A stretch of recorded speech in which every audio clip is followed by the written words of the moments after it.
When this began, so this began at the start of 2020. This was February 2020 when the fight to hold Pornhub accountable for rape, sex trafficking, child abuse began. And that was in the context of over a decade in the fight against trafficking at that point. And I had been paying attention to the headlines, obviously, when sexual abuse stories, trafficking stories came up. I was paying attention.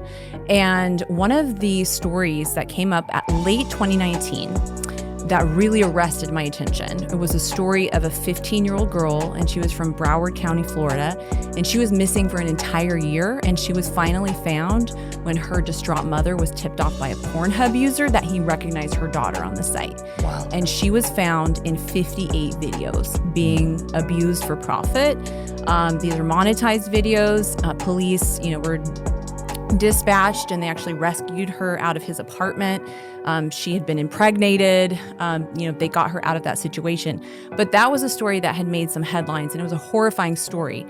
At the same time, there was an investigation that was released by the Sunday Times, the London Sunday Times, and they had found dozens of illegal videos on Pornhub within minutes, even children as young as 3. So these two particular stories were standing out. There was one other that was really horrifying at the time.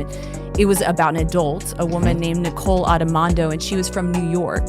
And she was being abused by her partner. She was being raped and tortured.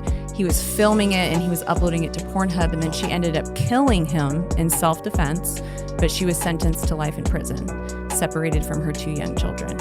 And thankfully, she had an amazing legal team, and they fought that, and they got it reduced to 7 years, and she's finally out today. Wow. But it was just a heartbreaking story. And so at the time, I was really actually